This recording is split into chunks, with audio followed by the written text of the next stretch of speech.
ஆண்டவராகிய இயேசு கிறிஸ்துவின் நாம் மைப்படுவதாக இந்த காலவெளியிலே உங்கள் யாவரையும் பார்ப்பதில் மிகுந்த சந்தோஷம். நீங்களாம் சந்தோஷமாக இருக்கீங்களா?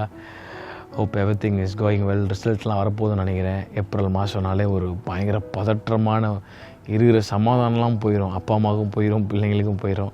ஆனால் இன்றைக்கி காலைல ஒரு பியூட்டிஃபுல்லான மெசேஜ் உங்களுக்கு ஃப்ரூட்ஸ் ஆஃப் ஸ்பிரிட்டை பற்றி பார்த்துட்டு வரோம். கீவேர்ஸ் கலாத்தியர் 5ஆம் அதிகாரம் 22ஆம் வசனம் 23ஆம் வசனம்.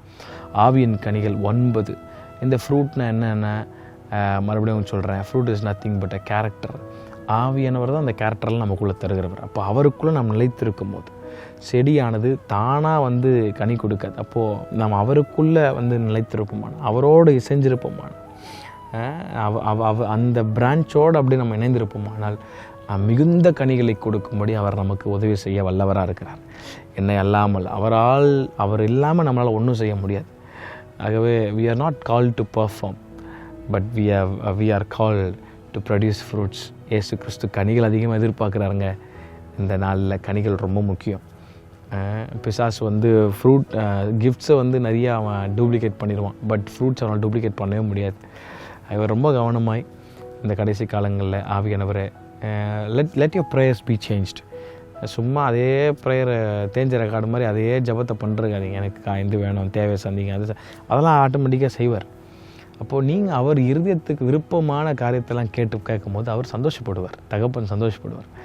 ஸோ ஐ திங்க் இன்றைக்கி ஒரு 4வது நாள் நினைக்கிறேன்ல. இன்றைக்கி மற்ற எல்லா காரியத்தையும் பார்த்துட்டோம். முதல் நாளில் லைஃப் தட் பேர் ஃப்ரூட்ஸ்ன்னு பார்த்தோம். 2வது நாளில் ஃப்ரூட்ஸுடைய முதல் கனியை பார்த்தோம். லவ் ஃபவுண்டேஷன் ஃப்ரூட் அப்படிங்கிற ஒரு பேர் இருக்குல்ல, அதுக்கு love is missing, everything is missing பார்த்தோம். டே 3ல் ஜாய், சந்தோஷத்தை குறித்து பார்த்தோம். இன்றைக்கி ரொம்ப அழகாக 4வது ஒரு ஃப்ரூட்டை பற்றி சொல்கிறாரு. ஆவியின் கனியோ அப்படின்னு சொல்லிட்டு அன்பு, சந்தோஷம், சமாதானம். So first day introduction. So அதனால் இன்றைக்கி 3வது காரியம் சமாதானத்தை குறித்து ஆண்டவர் சொல்கிறார். அதுவும் ஆவியின் கனிகளில் ஒன்று. நான் சொன்ன fruit is nothing but a character. ஆவியானவருக்கு ஒரு கேரக்டர் இருக்குல்ல. அவர் புறாவை போல் அவர் மேல் இறங்கினார். இப்போது டவ் எதுக்கு ரெசம்பிள் ஆகுதுன்னா பீஸ், சமாதானத்துக்கு. அதான் சொல்கிறேன், இட் இஸ் அ கேரக்டர். இந்த ஃப்ரூட்டு நினைக்கும் போது ஏதோ சும்மா அந்த மாம்பழம், ஆப்பிள் அந்த மாதிரி நினச்சிக்காதீங்க. It is a character. அந்த கேரக்டர் நமக்குள்ளே இருக்குன்னு ஆவியானவர் விரும்புகிறார். பிலிப்பியர் 4ஆம் அதிகாரம் 6-7 வசனங்கள் உங்களுக்காக வாசிக்கிறேன். நீங்கள் ஒன்றுக்கும் கவலைப்படாமல் எல்லாவற்றையும் குறித்து உங்கள் விண்ணப்பங்களை ஸ்தோத்திரத்தோடு கூடிய ஜபத்தினாலும் வேண்டுதலினாலும் தேவனுக்கு தெரியப்படுத்துங்கள். அப்போது எல்லா புத்திக்கும் மேலான தேவ சமாதானம் உங்கள் இருதயங்களையும் உங்கள் சிந்தைகளையும் கிறிஸ்து இயேசுவுக்குள்ளாக காத்துக்கொள்ளும். இந்த சத்தத்தை கேட்டுக்கொண்டிருக்கிற அன்பு ஜனமே, சமாதானம் நிறைந்த ஒரு வாழ்க்கை நமக்கு தேவை. ஆவியின் கனிகளில் ஒன்று இந்த சமாதானம். ரொம்ப முக்கியங்க. வீட்டில் கோடி ரூபா கட்டுக்கட்டாக பணம் இருக்கலாம், ஜுவல்ஸ் இருக்கலாம். சமாதானம் இல்லைன்னு வச்சுங்களேன், ஒரு மனுஷனால் நிம்மதியாக வாழவே முடியாது.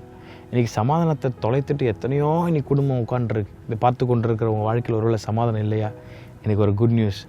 God's peace, guards our heart. இயேசு தருகிற சமாதானம் நம்ம இருதயத்தை பாதுகாக்க தான். எப்படி பாதுகாக்கிறது? அதுக்கு என்ன பண்ண சொல்கிறாரு? நீங்கள் எல்லாவற்றையும் அவருடைய சமூகத்துக்கு எடுத்துகிட்டு போங்க. இன் பெட்டிஷன்ஸ், த்ரூ ப்ரேயர். அதை எடுத்துகிட்டு போகும்போது எல்லா புத்திக்கும் மேலான தேவ சமாதானத்தால் உங்கள் சிந்தைகளையும் உங்கள் இருதயங்களையும் அவர் ஆளுகை செய்வர் போதுமானவர் இருக்கிறார். Peace comes when God is in control. நீங்கள் சமாதானமாக இருக்கணுன்றது தேவ சித்தம்.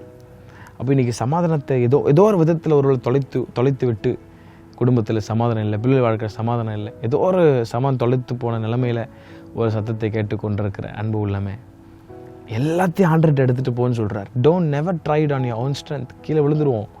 ஓன் ஸ்ட்ரென்த்தில் ஒன்றுமே செய்ய முடியாதுங்க. இல்லை எல்லாமல் உங்களால் ஒன்றும் செய்யக்கூடாதுன்னு சொன்னார். அப்போ இந்த நாளில் ஆண்டவரை, இந்த ஃப்ரூட் ஆஃப் ஸ்பிரிட்டில் இருக்கிற இந்த ஒரு சமாதானமும் எனக்கு தேவை ஆண்டவர். அப்போ சமாதானத்தை உனக்கு கண்டிப்பாக தரேன்னு சொல்கிறேன். அப்போ என்ன பண்ண சொல்கிறாருன்னா, நீங்கள் ஒன்றுக்கும் கவலைப்படாமல் எல்லாவற்றையும் ஒன்றுத்தையும் விடாமல் ஒன்றுத்தையும் மறைக்காமல் த்ரூ ப்ரேயர் அண்ட் பெட்டிஷன்ஸ் நீ ஆண்டவர்கிட்ட கொண்டு போவோம். குடும்பத்தில் இருக்கிற பிரச்சனை மாறும், உன் பிள்ளை வாழ்க்கையில் இருக்கிறது, உன் தனிப்பட்ட வாழ்க்கை எல்லாத்தையும் தேவன்கிட்ட சொல்யூஷன் எடுத்துகிட்டு போ. என்னன்னு கேளு. அதை விட்டு அந்த பாஸ்டர்கிட்ட போகிறேன், இவங்ககிட்ட போகிறேன், அந்த இடத்துக்கு போய் ChatGPT கேட்குறேன், கூகுளில் கேட்குறேன்னா, you will never get a solution from any of the platforms. Jesus is the only solution, and a peace comes when God is in control. தேவ சமாதானம் இருதயத்தை ஆளுகை செய்ய கடவுதுன்னு கொலோசியரில் நம்ம பார்க்குறோம். அப்போது சமாதானம் வேணும்னா you need to take everything into the presence of God through petitions and prayer. And when you pray, God sends His peace into your hearts. அந்த சமாதானம் உங்களுக்கு நிச்சயம் தருவார்.